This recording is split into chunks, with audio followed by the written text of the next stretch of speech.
Jeff, welcome to the All Things Risk podcast. This is going to be a lot of fun. We're going to talk about play, and this is the highlight of my day, so welcome. Oh, thank you so much. I'm so excited. So I want to start off with a little bit of your background, because I looked up your LinkedIn profile and it said you studied at Harvard and you studied computer science, and then you studied engineering, and I was like, oh man, this is a serious dude.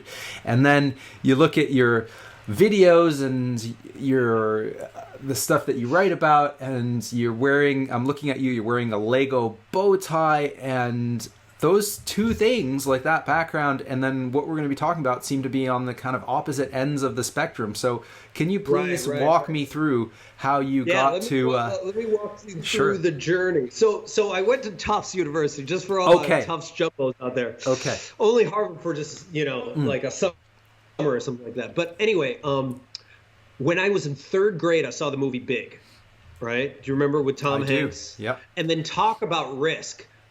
As soon as I saw that movie, I started writing toy companies, like that day. Like, I hopped on my word processor and literally started writing them, asking them to hire me in third grade. And I just kept writing them, like long 5 pages with like all my ideas, and then constantly getting rejection letters back or ghosted. I was spamming before spam was a thing. I didn't realize what I was doing. And then in high school, finally a company wrote me back and told me to go into mechanical engineering, which I should have never listened to, but whatever. That's what I did. Went to college, graduated, and then got in the toy industry. I don't know if you've ever gotten whatever your dream, and then it's so disappointing when you arrive. But that's exactly what it was. I was sitting in a cubicle with carpet on the walls, which is weird to me, because where else, but like in, institutions, they have carpet on the walls. And there was no play, no fun, no high fives, no kids, no toys. It was just like they were selling socks or microwaves. So like, I remember leaving New York, coming to the Bay Area, piddling around for a little bit, trying to figure out my purpose, because I was having my quarter life crisis, right? And then I found an organization that had 7 people teaching kids engineering with Lego. And they were just playing for a living, paying $150 a week, such a joke. But I was like, whatever, taking this risk, right? Because they're playing, and I want to play for a living.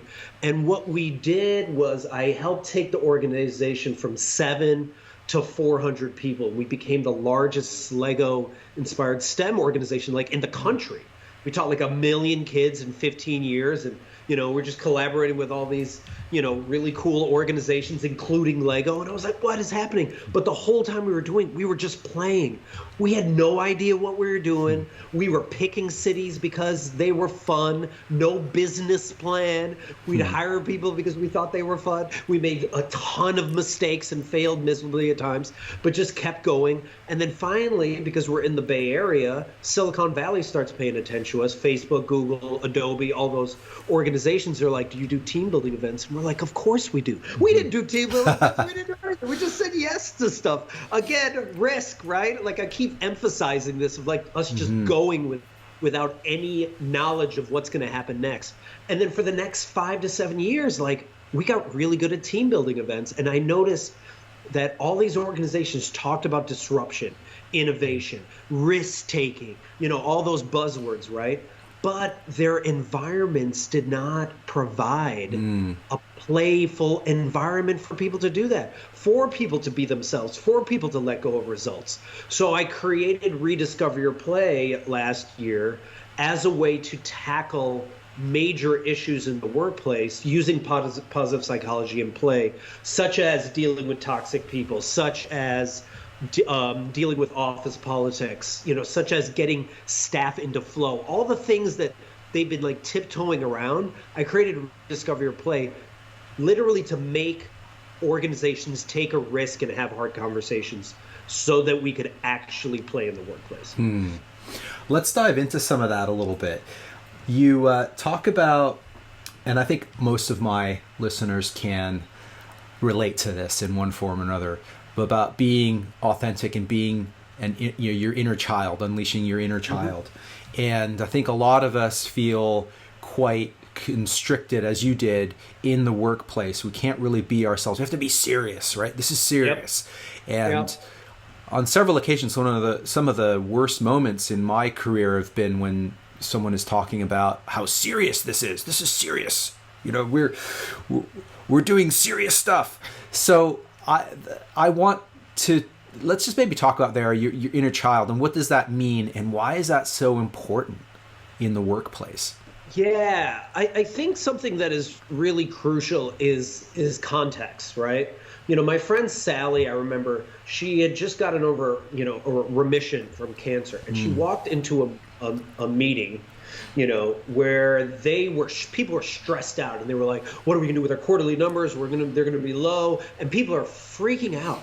And she had just almost died. And it was just like, let's just put that into context, right? Let's just understand where we're first coming from, right? And then I think, you know, diving into the inner child part I think we first have to understand why it's been so hard, right? Why adults are not able to play.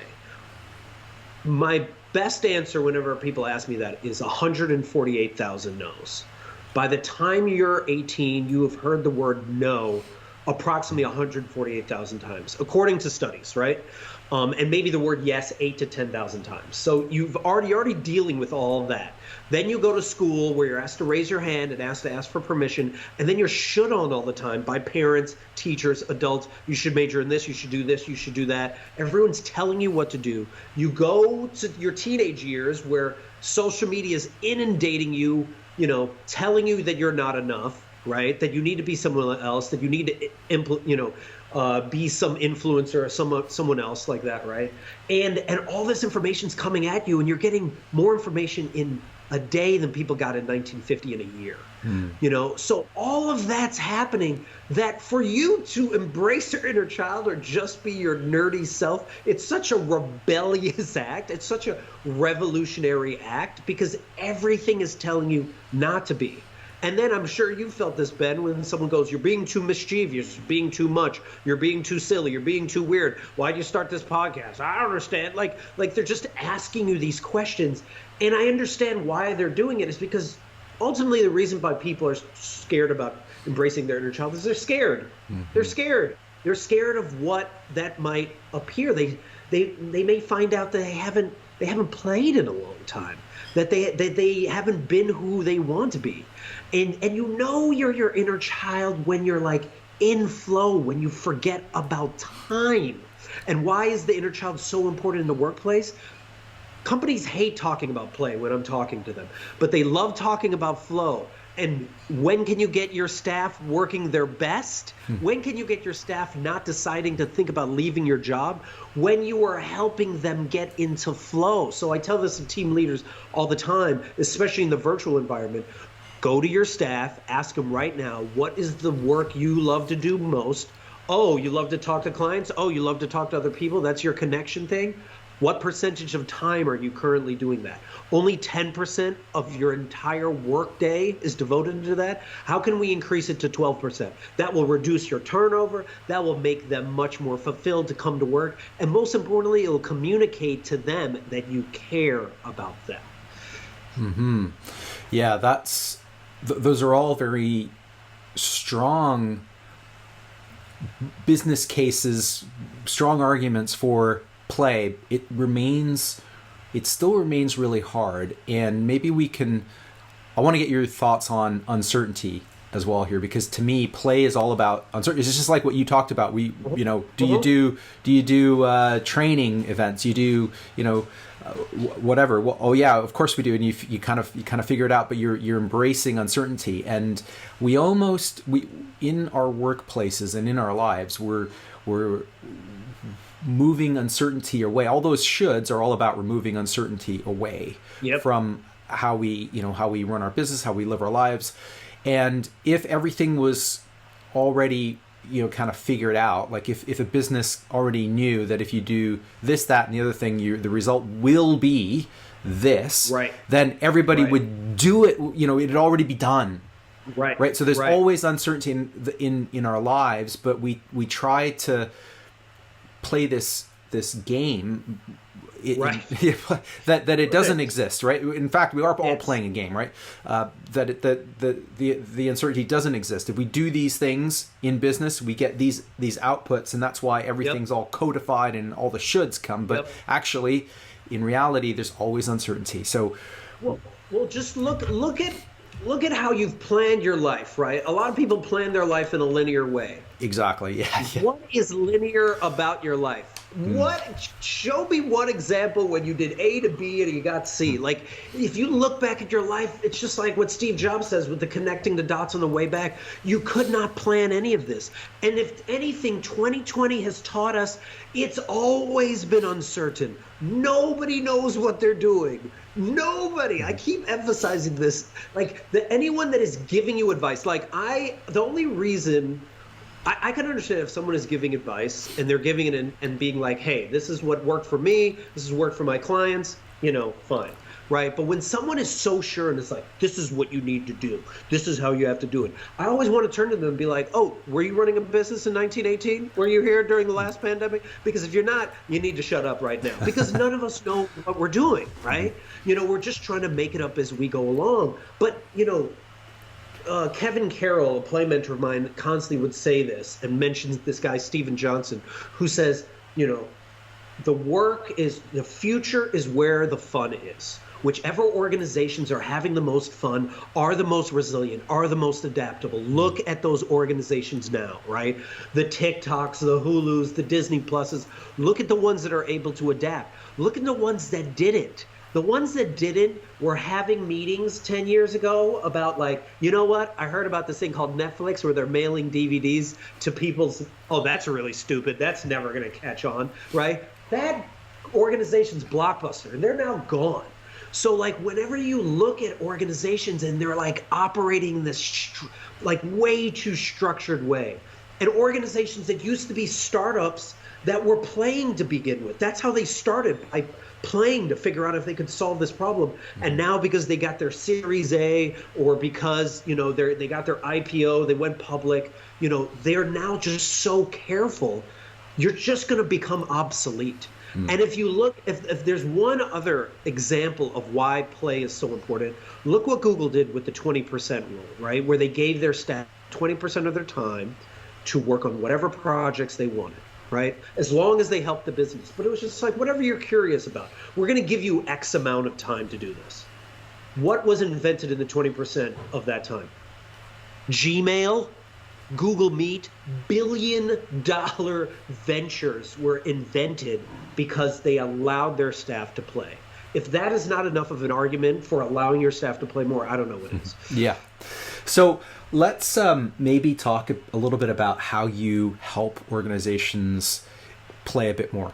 How do you walk into one of these places and they know they have a problem, they've talked to you, you come in, and what are some of the things that you look for? How do you get organizations and also individuals, it's not just organizations, ourselves, if someone's listening to this, how do you get people to play a little bit more? How does that start? How do you start to break down those barriers?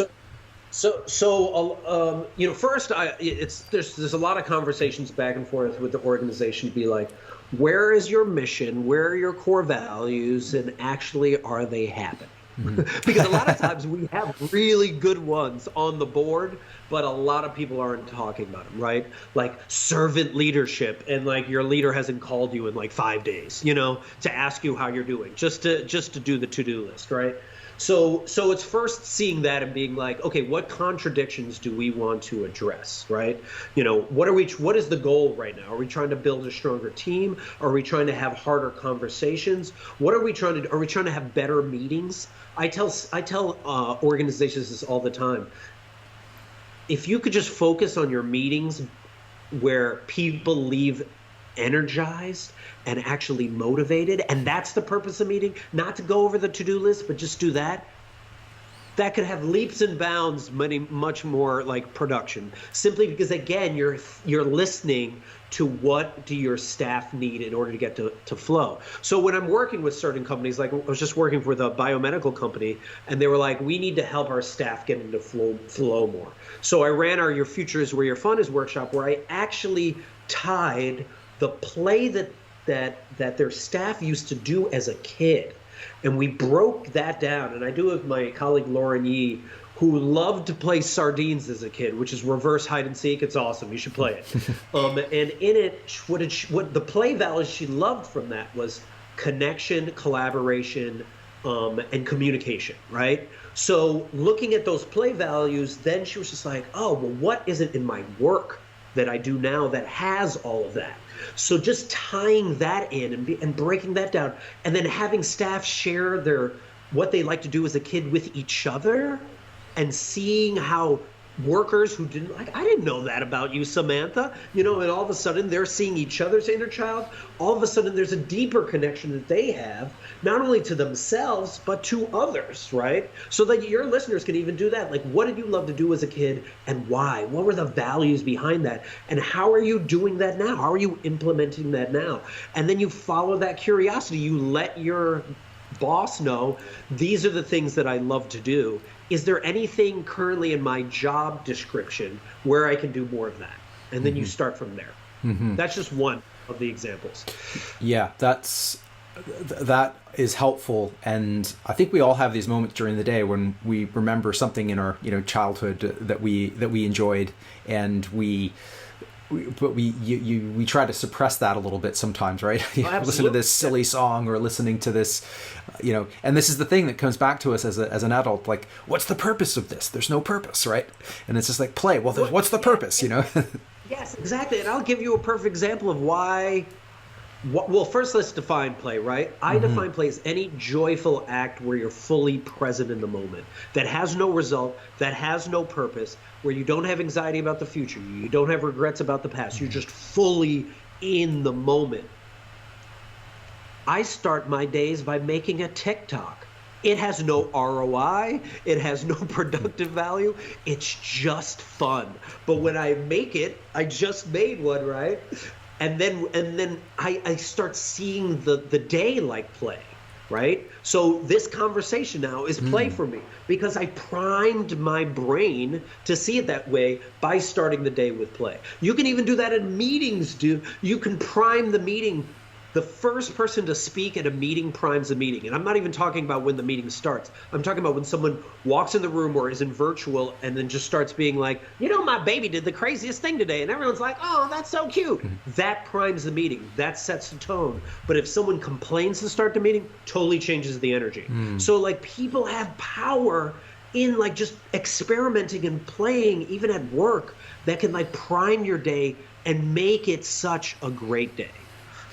You use that word flow a few times as well, and I think most of my listeners understand that word, but maybe if you could also break that down a little bit.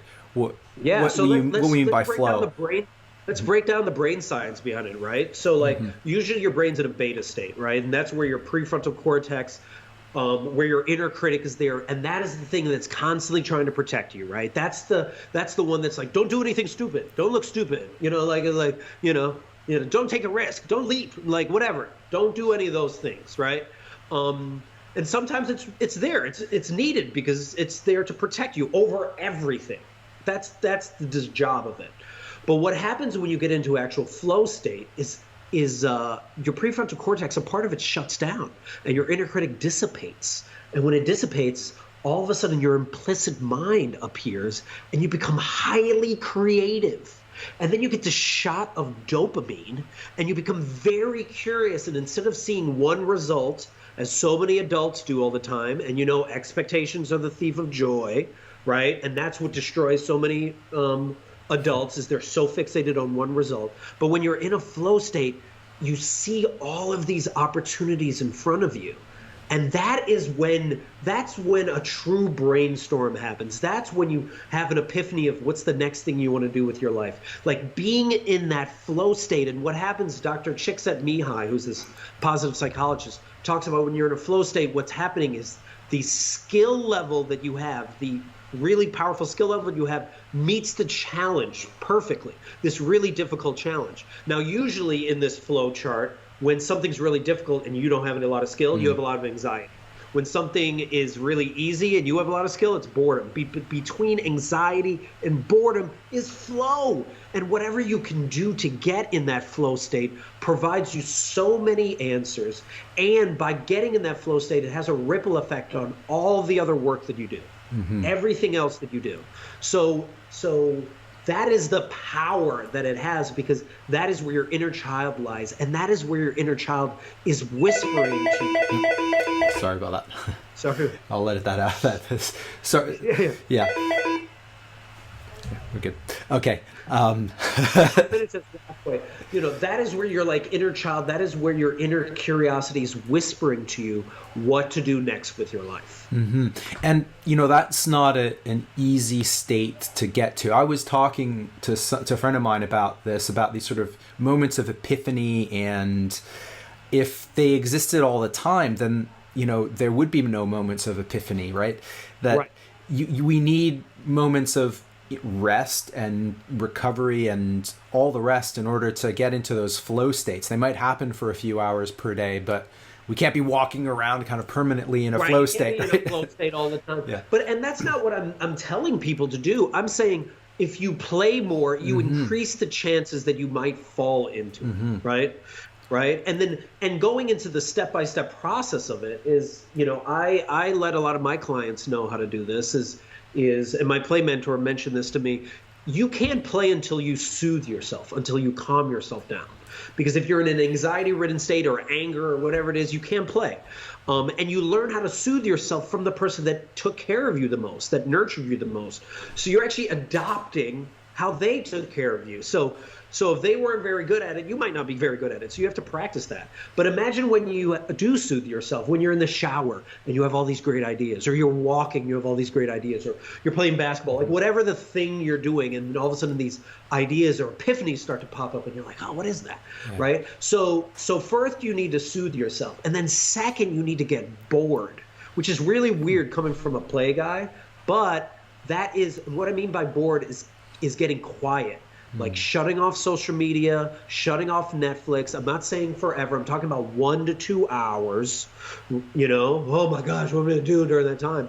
Because remember when you got bored as a kid? That's when you had your best ideas. You also had your most dangerous ideas, but also your best ideas, right? So it's like, and then once you get bored, then you can start to strengthen that muscle of being able to hear that inner curiosity, that inner child, and it's going to whisper crazy, interesting things to you, like start a podcast, write a blog, make a video, reach out to that person you've been wanting to reach out to, take that risk that you've been thinking about for a year and just do it, right? And then if you follow that curiosity, it's going to lead to something really amazing, some adventure you didn't even think of. Maybe we could just take one of those hypotheticals and play with it a little bit, because I have those ideas on a kind of infrequent basis, but frequently enough. But then if you have a good idea, or you have an idea, you get one of those sort of moments of epiphany or whatever, and then you bring it to somebody else, and then they'll say something, they'll shut it down, right? So they'll sort of say, of course, that'll never work because this and that. Have you thought about all these things, right? And in an organizational context, but also in a personal context, how do you keep that momentum going? How do you deal with the shoulds come back, right? So you have these moments of this wonderful sort of shoulds come you back. Come out of the brainstorm. I think there's two things that are first, in improv they talk a lot about yes and, right? And at meetings you can actually implement the yes and, which is yes and no one says no to anything for the first 50 minutes of the meeting. Because there's something powerful about brainstorming, getting to the craziest ideas. Because when you're willing to stretch your brain or the capacity of your team that far, then eventually you get to a solution that you didn't think was possible, right? But having said that, why do people should on your ideas all the time? Because it's their prefrontal cortex trying to protect you from disappointment, right? What was it like when you first started your podcast? Who told you? What did people tell you? Like you shouldn't start it? What? No one told me I shouldn't start it, but people are I'm sure there are people scratching their heads saying, why? Right? And exactly. And they're like, well, what's the ROI? Why are you doing it? What are the results? Are you going to get anything of it? Oh, now you're 150 episodes in, and they're like, wow, this was amazing. That's not what you said at the beginning. Sure. Right? Sure. So, but usually the reason why shoulds trigger us or other people's criticisms trigger us is because of our inner critic, right? And that's who we need to be addressing. Our inner critic is the one that is preventing us the most from taking risks, right? And just to quickly break down like what the inner critic is doing, right, is when you're feeling really crappy about yourself, your inner critic has arrived. It is saying all these mean things to you. And a great way to address it is to simply write those things down. Write exactly down what your inner critic is saying. Oh, you're going to be a loser. Oh, you're going to be broke. This podcast is never going to be successful. You should never make videos. You look really dumb and you're ugly. Write all the things down, because when you're shining a light on your inner critic, as my friend Marcia Shondor taught me, it takes all the energy away from it. So once you start writing it down, you start looking at what it's saying, and you're like, who sounds like that? And who looks like that? Is that my bully from high school? Is that my teacher from 3rd grade? Is that my parents? Is that my aunt or uncle? Like, who is this person that's speaking to me? And you start to assign a character to your inner critic, and then you name it.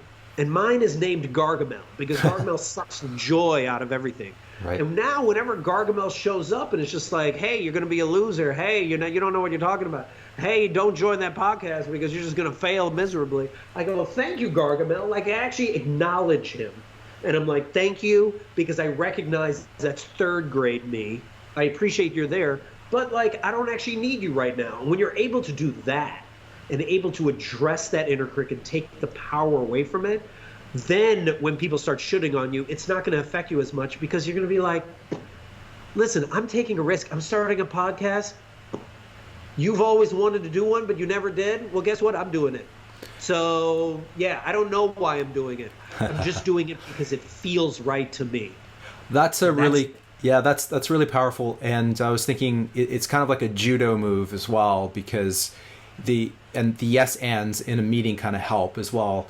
If you were to say you're not going to have time, and and change it into a yes, and if you can find a way to create a little bit of time, then you can produce some great content consistently, or whatever it is. Write them down, and then rather than ignoring them, figure out how to deal with all that stuff. And then the more of those criticisms that you can deal with, the more real it becomes, because you're just removing all those objections, and you say, no, I thought about that. No, we're doing this, and et cetera, et cetera. I'm going to do it. It makes your idea stronger, right? Yeah. But for all the people that love to should, right? Here's a message to them. Every time you should on someone else, you're also shoulding on you, because now you can't do the thing because you're shoulding on it, and it would be hypocritical for you. So the less we're shoulding on people, the less judgment we're giving on people. We're also freeing ourselves to be like, well, maybe I'm going to try something that I don't know why I'm doing it. How many organizations, companies, inventions started just because people were messing around, right?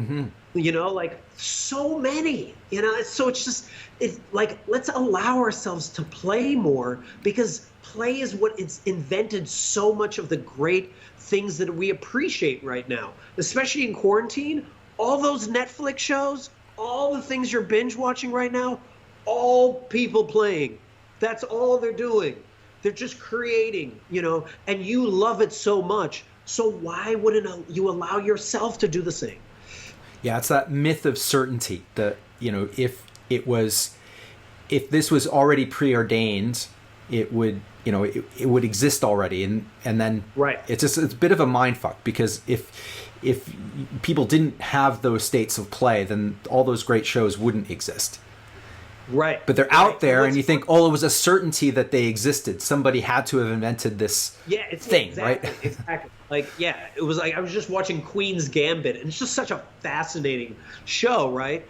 But the whole time she's taking risks, right? She's constantly pushing herself outside of her comfort zone just because she was so following her curiosity with no idea whether it was going to lead to the right job or get her paid. She was just following her passion, you know? And Elizabeth Gilbert talks a lot about this, of like, a lot of people don't know what their passion is, which is great, which is fine.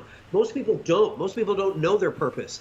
But you can listen to your curiosity. You can follow that. You can follow the things that interest you and watch where that leads, because it's going to lead to a more exciting place than you simply binge watching your way through the rest of your life. Now, when I hear follow your passion, it also, as you say, it sort of presupposes that you're kind of born with this innate passion for, I don't know, trains or chess or whatever, and that's not the case, right? You have to cultivate it. You have to try things, and then certain things you become passionate about certain things that you try. It's not a question of, oh, I have, pre-programmed, I've got these 3 things, so I've got to try 1,000 things in order to find the 3 things that I'm passionate about. Right, and you can't even think of how I'm going to try this thing that will lead to this, right?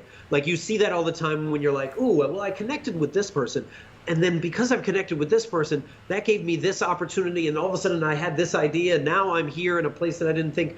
Like, you just can't, like, you wouldn't know, right? And I'm trying to pull up this quote of, I think of what is a bigger risk.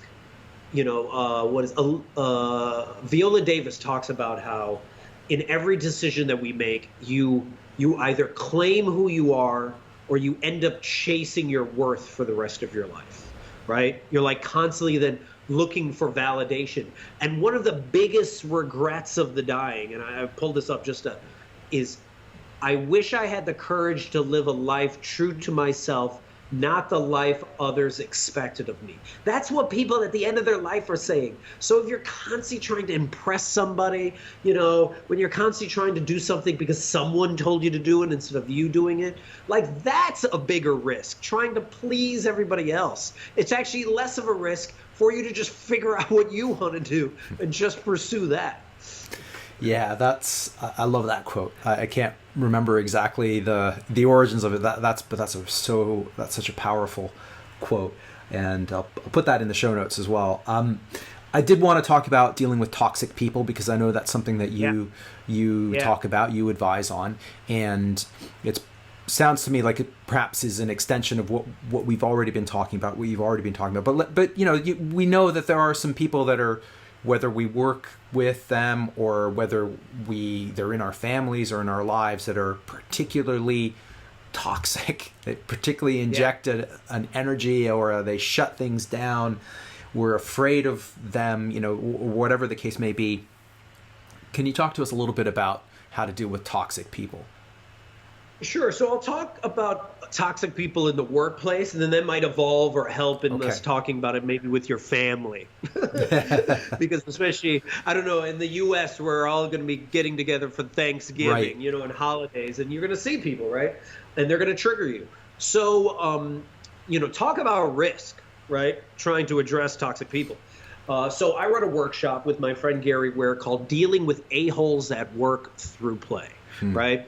That is the name of the workshop. Now, talk about risk. We made this workshop up last year in January, and then we applied to all these conferences. And we were like, nobody's ever going to say yes. It has A-holes in the title. Nobody's ever going to say yes.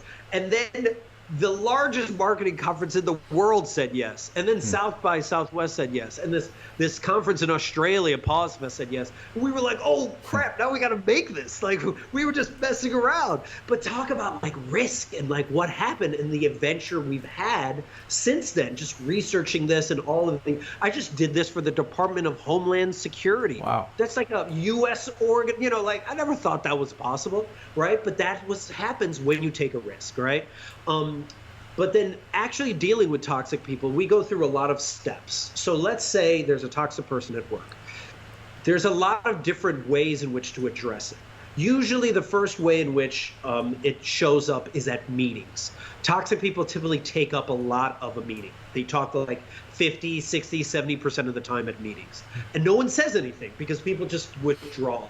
And when you withdraw, you allow the toxic person to run amok, to do even worse, to bully even more people. So my first recommendation is organize with your team, and you say, hey, let's get each other's back. We're going to, over the next 3 to 6 months, take this meeting back over. So Samantha, when you're speaking and he cuts you off, when Chad cuts you off, you're going to be like, well, hold on, Chad, wait, Samantha was speaking, right? And we're just going to keep doing that and start setting boundaries at the meeting and start taking up space. That's the easiest way. Then the second one is to actually confront the toxic person directly, because sometimes they don't know that they're an a-hole. They don't. I mean, it's rare, but sometimes that's just how it's always been for them. Maybe they're an engineer that's just really bad at communicating. Maybe they just don't know the impact they're having. So you either confront the person separately or confront them with other people if you feel you need to, but you don't attack the person's character. You address their behavior and the impact that it's having. So you'd go to Chad and be like, hey, Chad, just wanted to bring up the meeting today. When you cut off Samantha, it made her not want to share. And not only does that make her not want to share, but it also makes a bunch of us also not want to share. Was that the impact you wanted to have? And they might be like, no, I didn't. I don't realize it. But when you're stating impact, and especially if they're leading the meeting and you're destroying the meeting, they might rethink it, right? But then there's some toxic people who be like, I don't care about Samantha. I'm going to do whatever I want, right? Okay, all right. That's when you talk to their supervisor, or if their supervisor is an a-hole, then you talk to the supervisor's supervisor. And the way in which, again, you address it is through impact, right? So Chad usually is the brilliant jerk. So he's bringing in like $500,000 of revenue.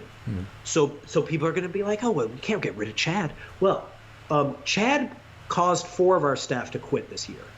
Do you know how much that is costing us? That is actually costing us $700,000. So at the same time that Chad's bringing $500,000 of revenue, we're actually losing $200,000 as long as we keep Chad, or as long as his behavior is this way. And just tying this into facts and statistics, SHRM, our HR national organization here, found that $223 billion has been lost by Fortune 500 companies alone in the last 5 years due to toxic people. Just in the past 5 years. And those are only the companies that are willing to say that they have a toxic person. So that number's higher, right? So it's, so you do all of that, right? You set all those boundaries, but then frankly, maybe the whole organization supports a-holes. Then you have to think about whether this is the right fit for you or not, right? But then the biggest one, and this is the one that's really important, whether you leave the job or not, if you go to another organization and there's another a-hole there, and then you leave that organization and there's another a-hole there, then you have to address that inner critic. Because the reason why that toxic person is affecting you is because it's triggering something about you that you actually believe in you. But if you address that inner critic and you're like, wait a minute, I'm not an imposter. Wait a minute, I should get paid more than Chad. Wait a minute, I should be speaking more in meetings. And then Chad cuts you off and you go, that was super rude, Chad. Don't ever speak to me that way. Not only are you setting a boundary for him, but you're communicating to everybody else, oh, look at that. Ben just stepped up to Chad. I'm going to start stepping up to Chad, and everyone starts setting boundaries on Chad. And then he has to think about, do I want to stay here because I can't bully people anymore, or do I want to change my behavior? So those are the ways in which you can address them at the workplace. I think it starts with recognizing that, and that's really hard, right? There's so many, we're on autopilot so often. So much of the time. It's about awareness, right? And then let's talk about what happens in the family, right? Because people are always going to say stuff to you, it's always going to trigger you because a part of you still believes that. But if you do ever respond to that, when they're just like, I don't know why you started a business. It really doesn't make any sense. You should just get a job like everybody else. I remember my dad criticizing my play Lego job for like at least 5 years.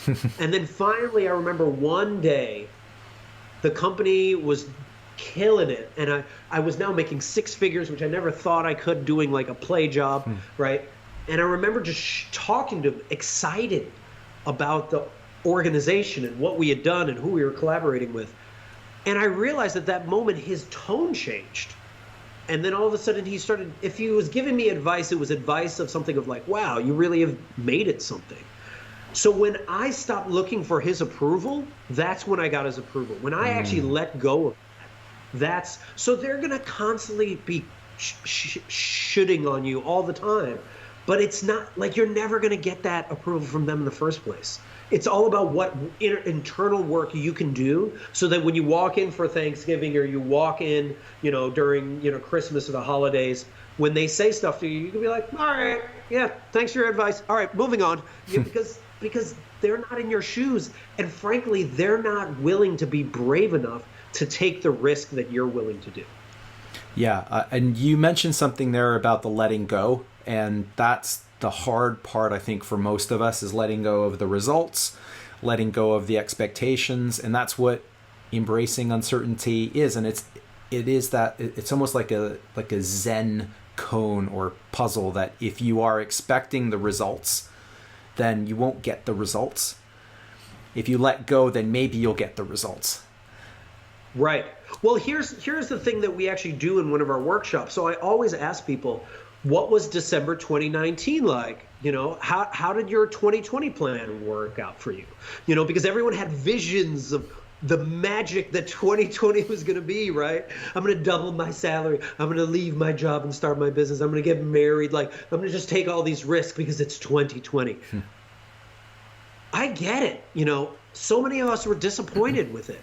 But the people that were able to thrive in 2020 were people that were able to be like, it didn't happen.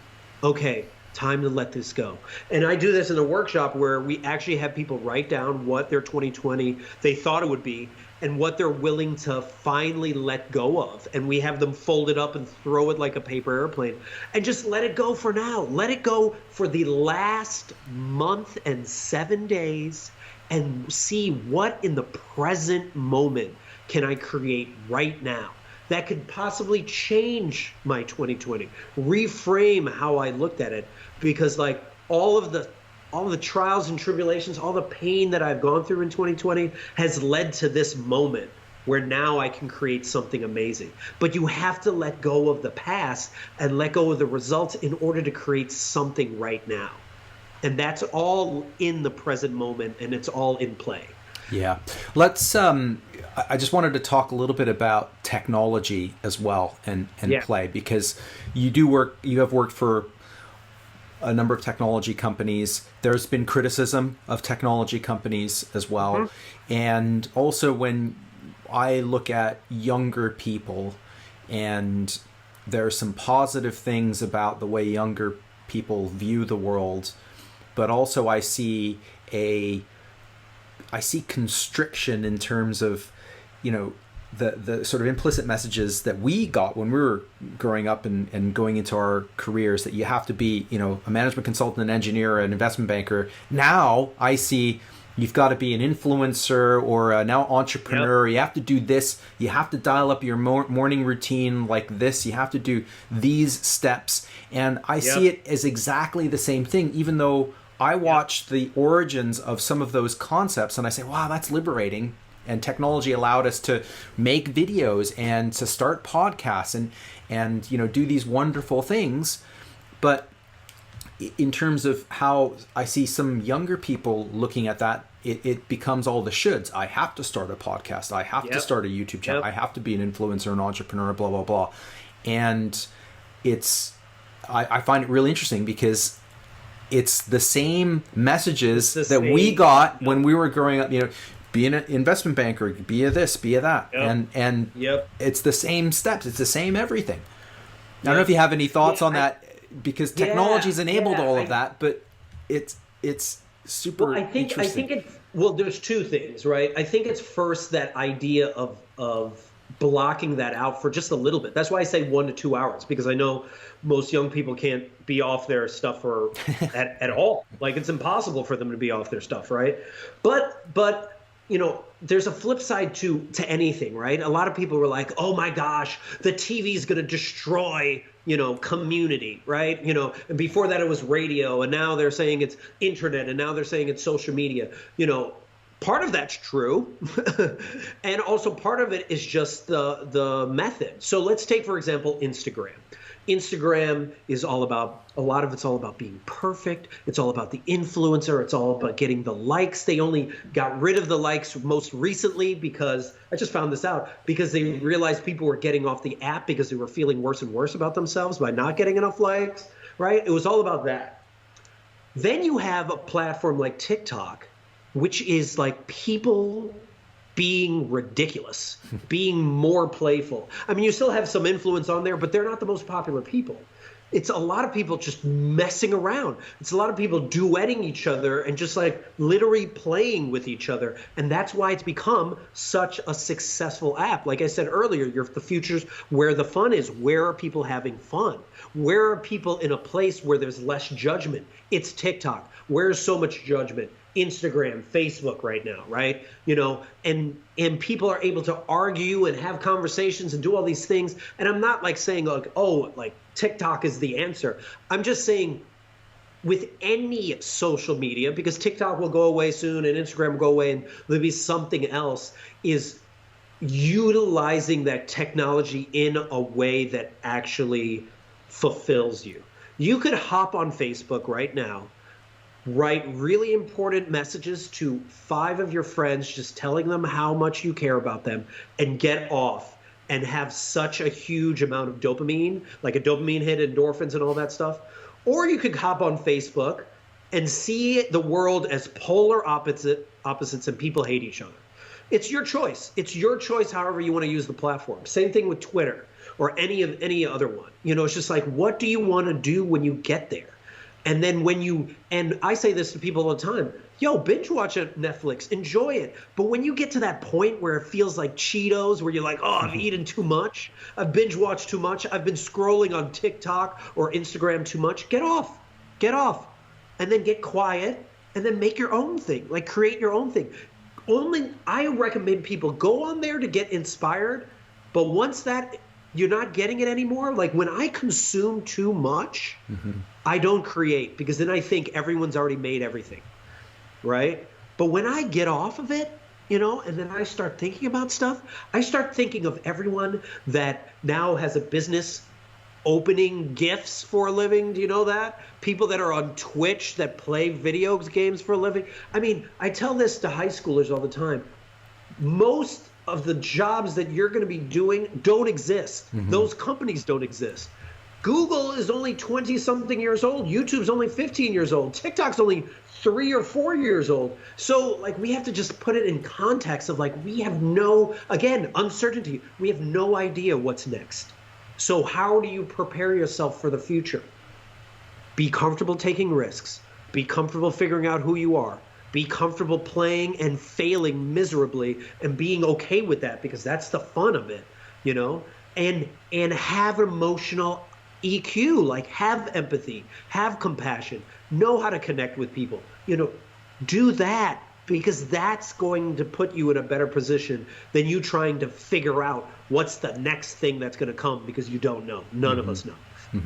Yeah, that's good stuff. What happens when we don't play? What happens when we don't have enough of it? And how do I know? I might be in this sort of boiling frog state of, you know, I'm not feeling well, or maybe I think that's normal, right? Yeah. What happens? Yeah. So it's interesting. Dr. Stuart Brown, the doctor of play, says the opposite of play is depression. So, like, people can actually suffer from something called play deprivation, you know, and then talk about something that's really like, and this is going to go a little dark for a moment, but just follow me, is Dr. Stuart Brown studied one of the first mass shooters ever to exist in the U.S. It was a guy that went to the clock tower in Austin, Texas, and University of Texas back in the 70s. And he just shot people up, right? I think like 20 people died. And when he studied his brain, he studied his life, he found this guy did not play enough. He did not have the elasticity, because when you're actually free playing, when a kid is free playing, they're learning about compassion, they're learning about empathy, they're learning about how to address their own issues, That's why allowing kids to do whatever they want, not scheduling them, but allowing them to do their own thing is such a powerful feeling. That's why when we overschedule ourselves, but when you're able to be in this free play state and able to follow your curiosity, you start to feel that empathy and compassion for yourself, and also you're starting to strengthen that muscle to listen to that voice. When you're not able to do that, then you don't see people as human beings. Then, if you're so fixated on results, you're constantly then going to be disappointed over and over and over again, because you won't achieve this impossible thing. I say this all the time of like the groomzilla or the bridezilla at a wedding, where when you just want the wedding to go one way, you miss out on the fact that there's all these loved ones around you and all these possible connections and memories you can make, but you're ignoring all that to get this one opportunity that's like 1 in 100 chance that's going to happen. Why would you set yourself up for failure when you have all these people that you can play with and connect with and create memories? And if you think about it, your favorite memories of your life are play moments. So why wouldn't we be focused more on doing and investing more in play? That's fantastic. I am aware of time and I want to wrap up soon, but before we do, for my listeners who are, they want to put a little bit more play into their lives, what would you advise? Ooh, so I would have them take this risk, right? Mm-hmm. So here's the risk. You reach out to 3 to 5 of your closest friends or family members, right? Mm-hmm. And you're going to ask them these 2 questions. And these are a risk, right? These questions, they're hard, they're a little vulnerable. But the question is, what value do I bring to your life? And the reason why you ask that question is because a lot of times you don't know. You don't know what you do for people. So you're like, what value do I bring to your life? Mm. Why are we friends? Like, what do I do for you, right? And you just get all of that love back, because a lot of times that's really important to hear. And then the second question I ask is, when have you seen me come most alive? And another way of answering that is like, when have you seen me most playful? When have you seen me most present? When have you seen me most creative? Like, however you want to ask it, but it's like, when have you seen me come most alive? And when have you, what value do I bring to your life? And the reason why I say the question, when have you seen me come most alive, is based off the Howard Thurman quote, which is, don't ask what the world needs. Ask what makes you come alive, because what the world needs is for more people to come alive. And when you actually get the answers from 3 to 5 people, and there are going to be all these different weird answers, all of a sudden you're going to be like, oh my gosh, that is what I do for people. Oh man, that is what I'm most playful.